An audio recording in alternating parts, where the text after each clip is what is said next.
Le processus de descente de l'énergie supramentale dans le plan matériel entraînera automatiquement une organisation humaine difficile à appréhender ou à interpréter actuellement. Cette organisation, qui n'est pas structurelle au sens traditionnel, repose sur un agencement de personnalités selon leur taux vibratoire. Cet agencement facilite soit la diffusion du savoir issu de la conscience supramentale, soit l'organisation matérielle, bien qu'occulte, de certains individus. Ces structures prennent la forme de conseils ou de branches exécutives permettant aux individus de comprendre leurs interrelations avec d'autres personnalités ayant un taux vibratoire élevé. Elles assurent la centralisation et l'augmentation de cette énergie en divers lieux, tant au niveau provincial qu'au-delà.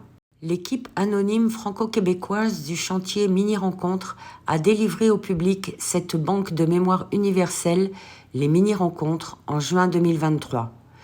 Ceci a exigé et exigera encore une colossale énergie de travail créatif.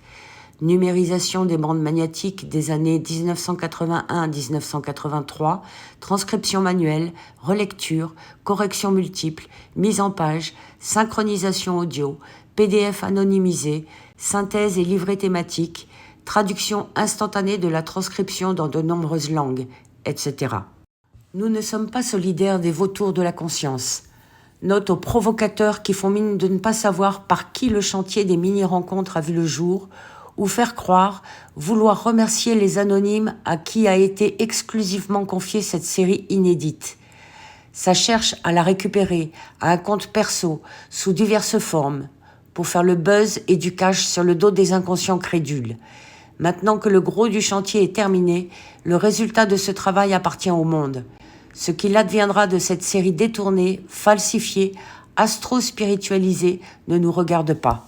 L'administrateur de diffusion BDM Intel s'est bien gardé d'utiliser ses propres blocs en désordre, numérisés et transcrits par une entreprise payée par Aman Lévesque, alias Pierre Royopel.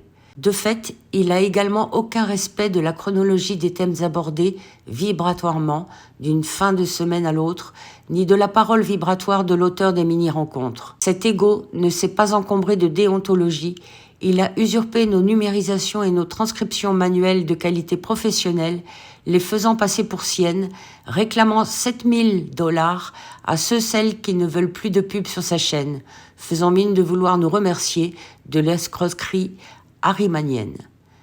Voir révélation occulte sur le patron de diffusion BDM Intel. Escroquerie des forces arimaniennes qui chevauchent cette personnalité égotique.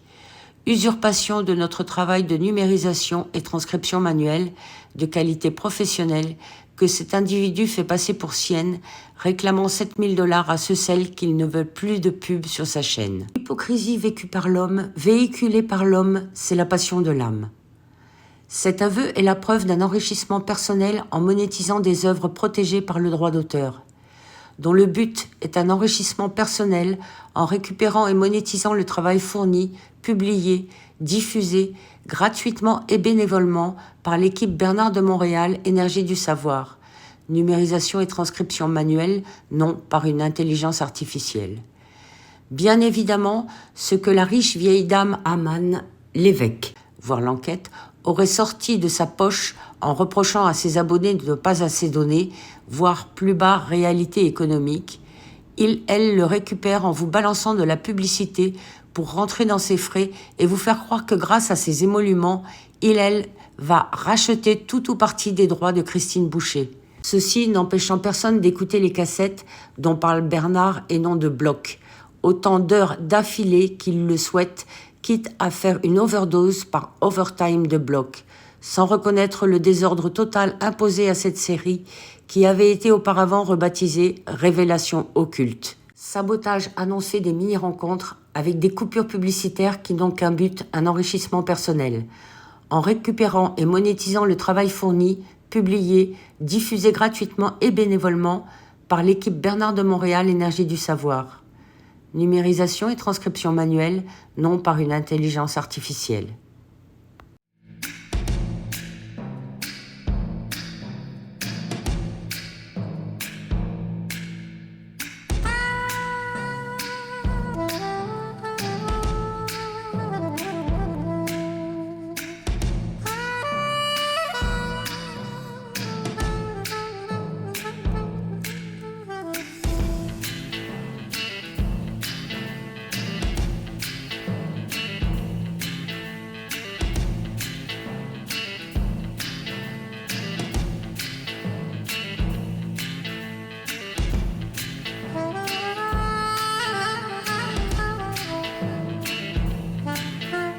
Pierre Riopel manipule les consentements, ironisant, faisant croire ne pas savoir à qui a été confié le travail de numérisation et de diffusion de cette série inédite, reçue fin 2021 et éditée en 2023 par notre équipe.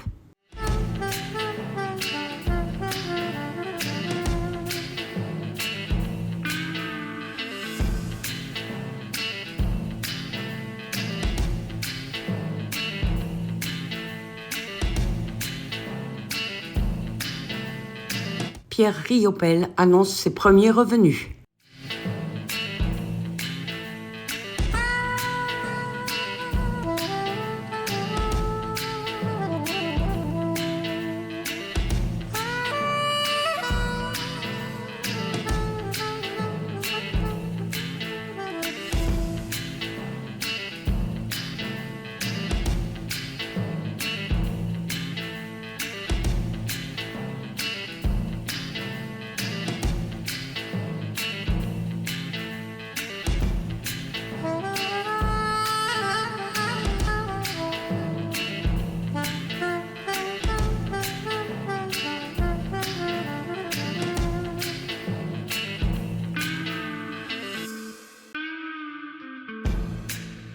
Ceci lui permettant de justifier le vol et le paiement d'un travail dont il n'est pas l'auteur, au lieu d'utiliser ses propres blocs et transcriptions IA payés à une entreprise qu'il se fait rembourser par ses membres via notre travail créatif, toujours selon sa loi astrale de l'effort inversé.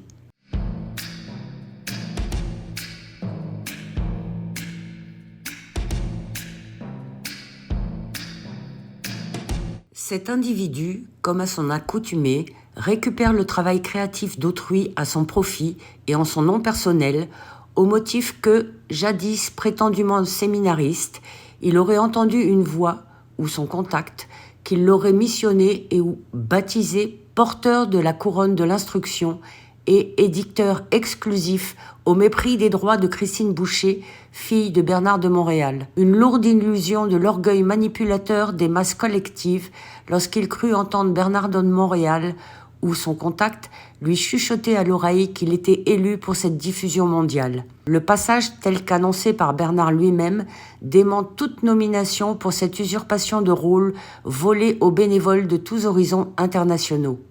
Si je dis telle personne fait partie du conseil ou telle personne fait partie de l'exécutif, ça ne veut absolument rien dire sur le plan humain. C'est simplement encore un autre aspect de la forme imposée par cette conscience, par cette intelligence, pour le raffinement des rapports humains, afin qu'éventuellement la forme soit suffisamment occulte pour totalement disparaître sur le plan psychologique, pour qu'elle ne soit plus en évidence sur le plan psychologique. Et pour qu'elle ne soit pas en évidence sur le plan psychologique, il faut qu'elle soit conçue d'abord sur le plan psychologique réalisé. Il faut qu'elle soit aussi vécue sur le plan psychologique pour que l'ego en soit désengagé, pour qu'elle devienne totalement occulte, totalement invisible psychologiquement. Dans les années qui viendront, il se formera sur le plan matériel une structure humaine extrêmement mobile qui servira à un niveau ou à un autre à la diffusion matérielle ou psychologique de cette conscience supramentale dans le monde. C'est inutile pour nous présentement d'essayer de comprendre ceci parce que pour le comprendre, il faut que nous attendions des années. C'est seulement dans le temps que nous comprendrons ce qu'il en est de ceci. Ce que nous devons présentement faire et réaliser, c'est de ne pas nous embarquer personnellement et égocentriquement dans cette structure.